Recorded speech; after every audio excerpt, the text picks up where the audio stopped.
여러분 안녕하세요. 찾아가는 새벽기도 시카고 예수사랑교회 조선영 목사입니다. 오늘도 변함없는 주님의 은혜와 평강이 저와 여러분의 삶의 종일 풍성하기를 기도합니다. 오늘 말씀은 창세기 30장 25절에서 36절까지 말씀입니다. 제가 읽어드리지요. 라헬이 요셉을 낳은 뒤에 야곱이 라반에게 말하였다. 제가 고향 땅으로 돌아갈 수 있도록 저를 보내주십시오. 장인어른의 일을 해드리고 얻은 저의 처들과 자식들도 제가 데리고 가게 허락하여 주십시오. 제가 장인어른의 일을 얼마나 많이 해드렸는가 하는 것은 장인어른께서 잘 아십니다. 라반이 그에게 말하였다. 자네가 나를 좋아하면 여기에 머물러 있기를 바라네. 주님께서 자네를 보시고 나에게 복을 주신 것을 내가 점을 쳐보고서 알았네. 라반은 또 덧붙였다. 자네의 품삯은 자네가 정하는 그대로 주겠네. 야곱이 그에게 말하였다.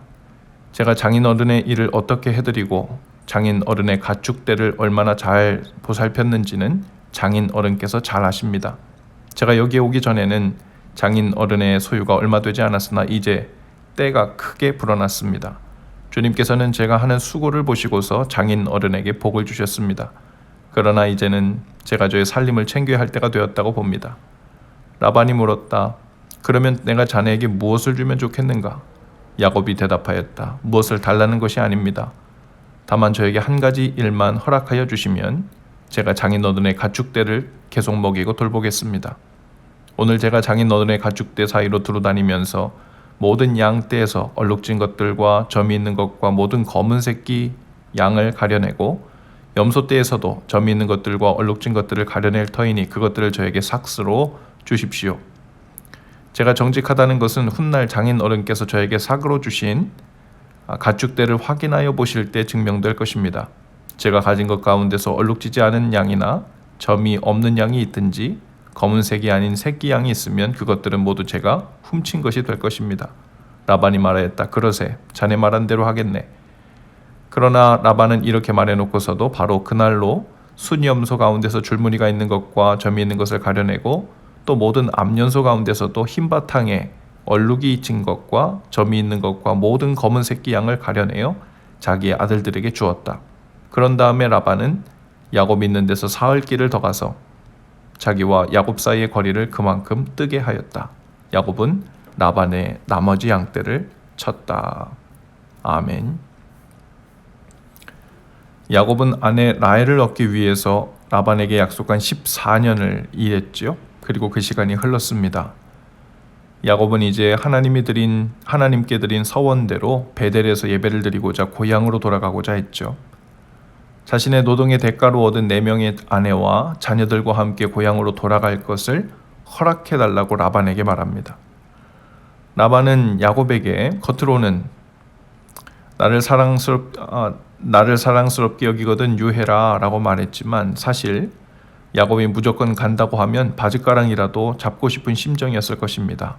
왜냐하면 그는 야곱 때문에 하나님이 자신에게 복을 주셨다는 것을 점을 쳐서 깨닫게 되었다고 알고 있었기 때문이죠. 야곱이 오기 전에 라반의 소유는 적었습니다. 그러나 야곱이 온 후에 그는 때를 이룰 정도로 거부가 되었죠.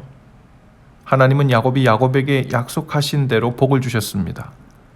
라반에게 있어 야곱은 황금알을 낳는 거위와 같았죠. 복의 근원인 사람은 나 때문에 다른 사람이 복을 받는 거죠. 내가 다른 사람을 복되게 하는 것입니다.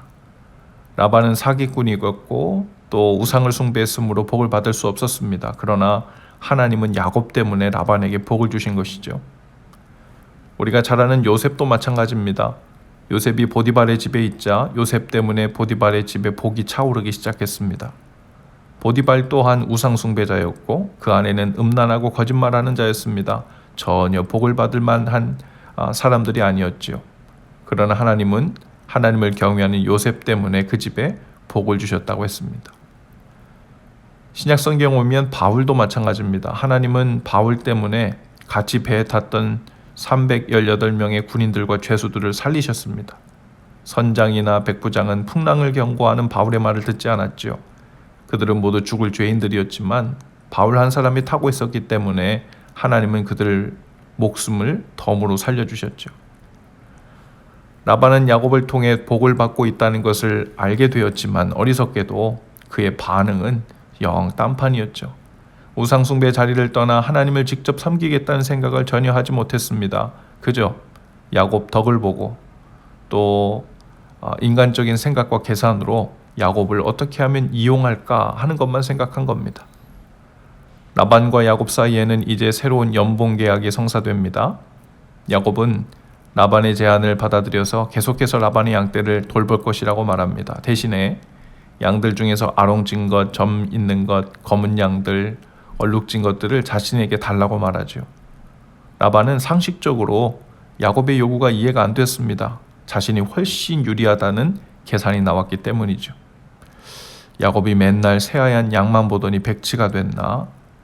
흰둥이 양끼리 교미하여 새끼를 낳으면 순색의 양들만 나오지 아롱진 것이 얼마나 나온다고 저런 요구를 한단 말인가 하고 제안을 받아들였을 겁니다. 그리고 라반은 즉시로 야곱의 소유가 될 만한 양들, 즉 점 있고 아롱지고 얼룩진 것들을 가려내서 모두 자신의 아들들에게 주었다 했습니다. 사흘길을 떨어져 있겠다 했어요. 야곱이 와서 자신의 양들 중에서 자신의 소유가 될 만한 것을 말한 대로 가려내기 전에 이미 손을 써놓은 거죠. 이미 야곱을 속이고 빼돌린 것이었습니다. 야곱은 결국 흰색 양들만을 치게 되었죠. 흰색의 양들에게서 검고 아롱지고 점 있는 것이 나온다는 것은 거의 불가능한 일이었습니다. 결국 야곱은 라반과 계약을 맺었지만 불리한 노동 계약을 맺은 것이죠. 야곱이 라반의 속임수에 넘어간 겁니다. 그런데 정작 불리한 것은 야곱이 아니라 라반이었습니다. 라반은 자신의 상식에 기대며 의지하고 있었지만 야곱은 상식을 초월하여 복을 주시는 하나님을 의지하고 있었기 때문이죠. 또 라반은 자신이 야곱을 감쪽같이 속였다고 생각했을 것입니다. 그러나 실은 자신이 얼마나 손해를 보는 불리한 연봉 계약을 한 것인지 꿈에도 생각지 못했을 겁니다. 차라리 태어나는 양들의 몇 퍼센트를 주겠노라 했으면 나았을 텐데 몇 마리가 되었든 몇 프로가 되었든 그 양이 점이 있고 아롱지고 얼룩이 지면 100마리 중 100마리라도 다 야곱의 소유가 되어도 할 말이 없게 된 겁니다.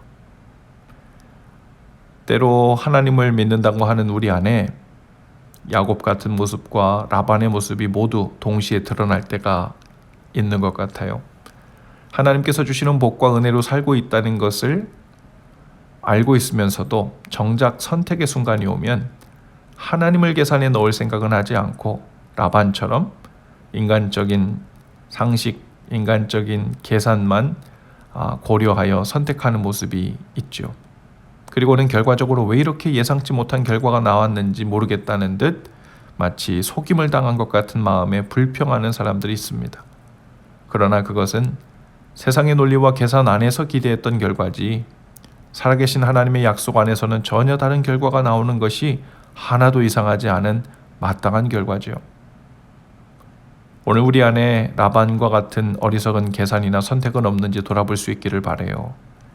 하나님께서 은혜를 부어주시는 것임을 믿고 알고 또 신뢰한다고 하면서도 정작 선택하여 결정할 때는 눈앞에 보이는 것만 계산에 넣어 결정하는 그런 반복하는 어리석음이 없기를 바랍니다.